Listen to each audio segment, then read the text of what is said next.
For Comedy Hype News, I'm Dom Smith. One of the most interesting cases when it comes to comedic legends that never blew up is Paul Mooney. Known as a writer for Richard Pryor, he's also written for Red Fox, opened up for Eddie Murphy on his Raw tour, and wrote his own sketches on Chappelle's Show. Mooney has been attached to some of the biggest names in the business, but never broke through himself for being too real. Mooney himself has stated that Hollywood was scared of a proud black man like me. Many have tried to get Paul Mooney a TV show in order to properly give him his flowers. One attempt came in 2007 with a BET reality comedy series called Judge Mooney, where he would act as a judge and listen to cases. Sadly, the series' full episodes would never see the light of day, as it was canceled before the first one even aired. Here's why Paul Mooney was too black for Hollywood, the show that never aired. One of the best comedy writers in the game, Paul Mooney and Richard Pryor wrote 2 episodes of Sanford and Son in 1972. Mooney would contribute to the story for an additional episode without Pryor in 1974. Mooney had also sat in the writer's room when Pryor hosted an episode of Saturday Night Live, and he's credited for writing the famous word association sketch with Chevy Chase. Mooney wrote for Pryor's Place and The Richard Pryor Show, not to mention co-writing a screenplay loosely based on his life. As Pryor's career slowed down due to his illness, Mooney began writing for In Living Color, creating the beloved character Homie the Clown. He's credited as a writer for 6 episodes of The Roseanne Show, yuck, and his sketches like Ask a Black Dude and Negrodamus were popular among fans and introduced him to an entirely new generation. Mooney's return to the spotlight in Chappelle's Show was noticed by executives who attempted to capitalize with the new project starring Mooney, but unfortunately nothing prevailed.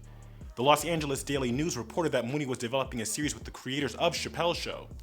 However, after Dave's retreat to Africa, his relationship with Comedy Central and Neil Brennan deteriorated, thus making the project inactive. In spring 2007, BET announced that they had picked up the show called Judge Mooney. The series description on its IMDb page reads, Judge Mooney featured comic Paul Mooney trying real court cases and giving a Paul Mooney-style version of the events. Mooney would host defendants twerking and roast those who came to the show. He was the Black Judge Judy. According to IMDb, the series also featured guest stars D. Ray Davis, Mike Epps, and Tyler James Williams in an unknown amount of episodes. Mooney is credited for 7 episodes, and the series was slated to air in the fall of 2007. However, the series never premiered and was quickly forgotten about. It's unclear why the show never went to air, but many who have worked with Paul Mooney throughout his career have mentioned that he can be difficult to work with. It's not hard to imagine that the same thing applied when it came to Judge Mooney. Paul Mooney's style of comedy is an acquired taste, so that, along with Paul's refusal to compromise his material, may have contributed to the destruction of the show. In addition to his comedy not being widely received, Paul Mooney was also a victim of self-sabotage. In a Vlad TV interview, Ari Spears revealed that he attempted to bring Mooney on as a writer for Mad TV. During his interview, Paul Mooney acted in typical Paul Mooney fashion. According to Spears, the producers asked Paul if he was familiar with Mad TV. Paul responded, "I've seen your show. All you niggas have stolen my material." Once again, Mooney proves that he's too real and too black for Hollywood. Neil Brennan gave his own account on Mooney in a 2016 Vulture article. He's charismatic. He's just completely uncooperative. It's a lesson some comedians have to learn. In an office setting, you have to be benign. He doesn't have any benign in him. During Chappelle's Show, Dave said, "You don't f with Paul Mooney.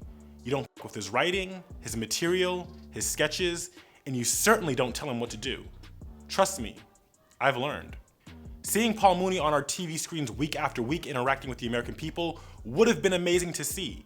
After spending decades working very closely with some of the biggest comedians in the game behind the scenes, it seemed that he was finally getting a shot that was long overdue.